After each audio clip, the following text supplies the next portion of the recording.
Seu parasita, tome vergonha na sua cara. Desde os 12 anos eu trabalho como empregada doméstica, sustento esse país, desde os 12 anos de idade. Porque se eu compro uma bala, ou se eu compro uma roupa para mim, eu estou pagando impostos, sustentando vocês. Você tinha que ter vergonha na cara. Que um país que pobre sustenta, que os ricos não pagam imposto, isso você tinha que ter vergonha na cara. Aí palma achando bonitinho o que você falou. É idiota igual vocês. É aqueles mesmos que foram pra rua dizendo contra a corrupção e o país está cheio de corrupto, governando o país, governando, destruindo o país e tudo sentadinho em cima das suas panelas. Foram pra rua porque não queria ver um pobre, um filho de um empregado dentro de uma universidade pública que nós pagamos para construir. Foram para a rua porque achavam ruim que uma empregada, um pobre, podia viajar de avião. Por isso que foram para a rua. Não foi contra a corrupção. Se fosse contra a corrupção, quando saiu as gravações de Temer, com as malas de dinheiro, a gravação de dinheiro, vocês iam para a rua bater panela e gritar fora Bolsonaro, fora Temer, fora todos esses. Vocês foram? Não foram. E Paulo Guedes mostrou, caiu a máscara. Para que ele serve? Para destruir um país e para trabalhar para rico. Porque pobre empregada doméstica não pode ir para Disney. Mas vou dizer, a empregada doméstica, ela sustentou os bancos também. Porque na época de Dilma e de Lula, a empregada doméstica tinha direito a ter um cartão de crédito. E gastava, mas gastava dentro do Brasil. Não ia para outros países. Não ia para. Porque eu tenho certeza, não ia mesmo. Não ia. Mas nós viajamos muito, muito, muito mesmo. Né? Aí você veio falar que a gente tem que ficar aqui no Brasil, viajar. Eu devo viajar aqui dentro do Brasil mesmo, com esse salário, né? Com o aumento da moeda americana, não é isso? Não vamos poder nem viajar para dentro do Brasil, seu ridículo.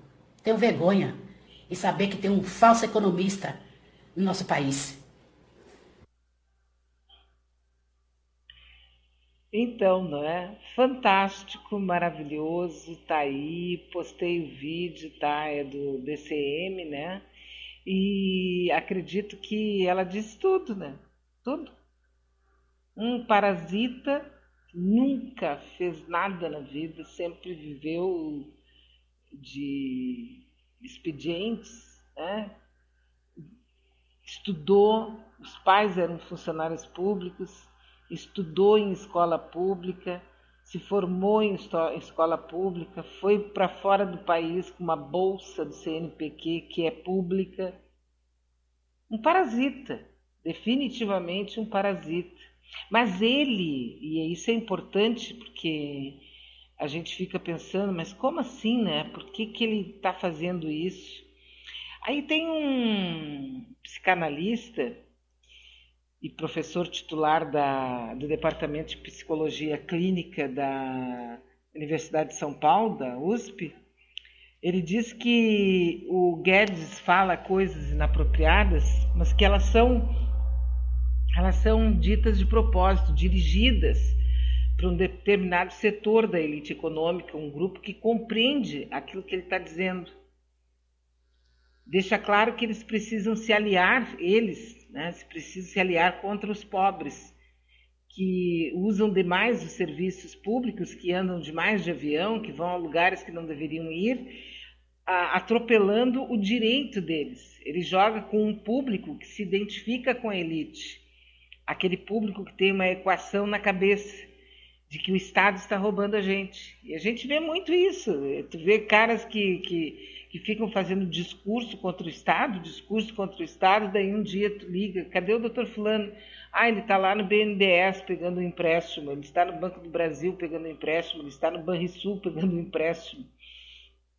Mas no dia anterior ele fez um discurso contra o Estado, ele fez um discurso contra o pobre, contra os gastos, o custo do Brasil, eles enchem a boca para falar, né? Ele joga com um público que se identifica com a elite, aquele público que tem essa equação prontinha, de que o Estado rouba deles, dos ricos. E isso, claro, fica claro no caso das empregadas domésticas viajando à Disney. Quer dizer, tem um parasita no lugar deles. Como assim que alguém vai viajar para a Disney, né? Então, qual é a origem do mal? a trabalhadora empregada doméstica, os funcionários públicos, os pobres, né? Guedes tenta mostrar ao seu interlocutor preferido que esse é o problema e que a solução passaria por excluirmos e deixarmos de fora esses grupos, o que é óbvio, né? É altamente segregativo e excludente. É importante ler a emergência dessas declarações do Guedes, sempre olhando para o que o Jair Bolsonaro disse um pouco antes, porque o presidente fala no plano moral e o Guedes replica no plano econômico. Por que isso agora, nesse momento? Porque com o emprego, como a economia não deslancha, o emprego não cresce, os projetos são polêmicos e estão no Congresso, ou eles têm que desviar a atenção para alguma coisa, caso contrário a bunda fica de fora, entendeu? É assim. Porque daí as pessoas vão olhar para o principal. Então é muito importante que eles nos coloquem muitas cenouras na nossa cabeça, na frente dos nossos olhos, para a gente ficar ocupadinho com isso e não se dar conta daquelas coisas grandiosas, maiores, não é, mais importantes que estão acontecendo mesmo e que tem a ver com não apenas com a nossa vida, mas com o futuro dos nossos filhos, né? Nós estamos aí com a greve dos petroleiros. O que você sabe da greve dos petroleiros hoje? Muito pouco, né? Por quê? Porque a mídia esconde. A mídia vai começar a mostrar, né? Porque talvez até a gente tenha falta de gasolina. Daqui a pouco pode acontecer. A ANP está falando que pode acontecer. Ontem, a venda de botijões de gás de cozinha por R$ 35 levou alívio e alegria para cerca de 200 pessoas que puderam comprar lá no Jaboatão dos Guararapes.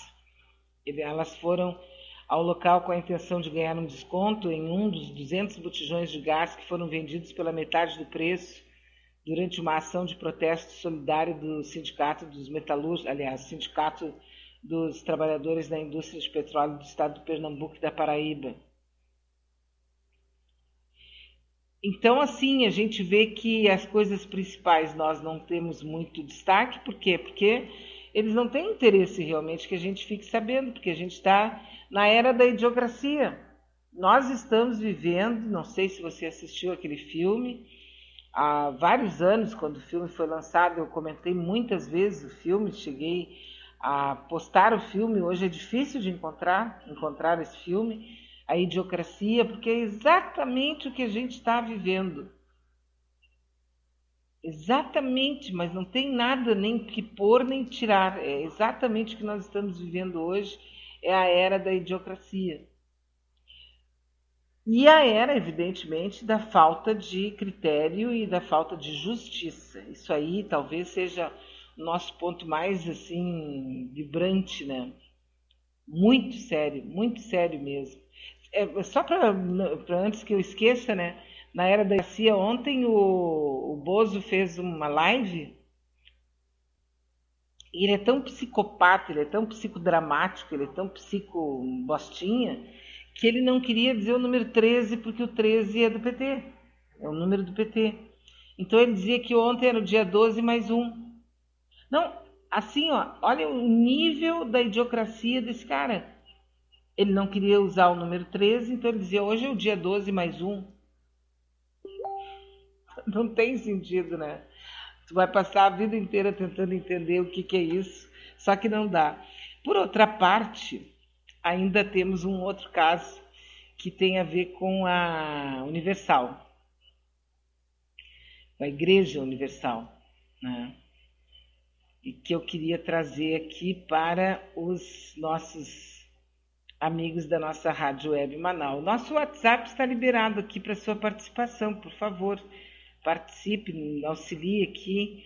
A gente tem um programa que durante a manhã possa tratar de diversos assuntos, não é? De diversos temas, para trazer informações aqui para os nossos amigos neste tempo que nós estamos vivendo. Está difícil, né? Está complicadinho, mas a gente vai passar. Eu tenho essa confiança, até porque não existe outra maneira de perceber a vida. Esse tempo que nós estamos vivendo, ele vai passar. Como todos os outros momentos da história da humanidade, mesmo que tenham demorado, tudo passa, né? Mas nesse caso, a juíza absolveu da Universal por lavagem de dinheiro. E uma das razões é porque eles todos já completaram mais de 70 anos. Então a gente vê assim, ó, no caso do Lula especificamente, é uma determinação absurda e o lawfare que significaria, né, o uso do judiciário para perseguir uma pessoa, que esses dias eu vi num restaurante uma pessoa perguntando para outra o que era esse lawfare, e a pessoa não sabia o que era. Aí a outra pessoa explicou direitinho, né? Eu fiquei até satisfeita com aquilo que eu ouvi. Quer dizer, o uso do judiciário para perseguir uma pessoa, né? Mais ou menos aquela velha história, para os amigos tudo e para os inimigos a lei, que também é bem antiga, né? E no caso é específico, porque o judiciário ele é extremamente com as partes que interessam ao sistema a qual ele pertence. Extremamente generoso, porque sempre vai encontrar uma maneira de livrar os amigos. Então, o judiciário, uma juíza, absolveu dirigentes da Universal que estavam sendo... havia um processo, né, contra eles por lavagem de dinheiro, e ela absolveu, entre outras coisas, porque, primeiro, demorou muito para ter uma solução, né, então não chegou o tempo, passou o tempo, né, e também porque eles tinham mais de 70 anos. Eu dei uma travada aqui no meu computador, estou aguardando aqui para liberar, né? Mas é bem isso aí. Então a gente vê assim que o uso do judiciário ele se dá exatamente na questão mais clara, no sentido de oportunizar aquele grupo de pessoas que interessa. Sempre é assim. A coisa sempre funciona exatamente dessa maneira, né? E nesse caso específico, a gente conhece casos, há uma determinação assim de liberar aquelas pessoas que fazem parte do esquema de interesse da parte de cima, né? E de usar a lei assim até o último minuto de forma contundente contra aquelas pessoas que por alguma razão, e uma delas basicamente é pela pobreza, o estado de pobreza de uma pessoa vai determinar como ela será tratada pelo sistema. Isso é terrivelmente verdadeiro, não é? Como é que ela vai ser tratada pelo sistema. E isso vai determinar, inclusive, se o seu processo vai ser demorado, se o seu processo vai ser decidido rapidamente, se, enfim, o que vai acontecer, né? Olha, travou mesmo aqui o meu computador, viu? São aquelas coisas que, depois, como tem um amigo meu que diz, eu não quero ter teoria da conspiração, mas por que isso acontece exatamente depois das 9 horas? Ah, então quer dizer só o meu computador no universo de 1 bilhão de computadores. Eu não acredito nisso. Mas são aquelas coincidências incríveis, né? É muito sério mesmo que acontece. Nesse momento ele travou total aqui, né? Completamente. Então daqui a pouquinho a gente volta aqui nesse tema, né? Nesse tema específico da Universal, que parou tudo aqui, parou tudo mesmo, né? Eu inclusive vou tentar sair daqui para ver se eu consigo começar por outro canal, né? Para ver se dá para começar por outro canal, porque travou completamente, o aplicativo não está respondendo, né? De forma que nós vamos ficar aqui. E daí isso me fez lembrar, né? Isso me faz lembrar como a gente precisa manter a calma, né? Na vida. Agora há pouco uma pessoa estava me falando a respeito da campanha eleitoral aqui em Porto Alegre, e havia uma certa irritação da pessoa com relação à decisão de segundo, né? Qual seria o segundo nome com a Manuela. E tá, realmente, eu nem estava sabendo disso, eu fiquei sabendo ontem alguma coisa, hoje de manhã cedo eu tentei saber mais e fiquei espantada. Eu estou chocada com o nível de insatisfação que está acontecendo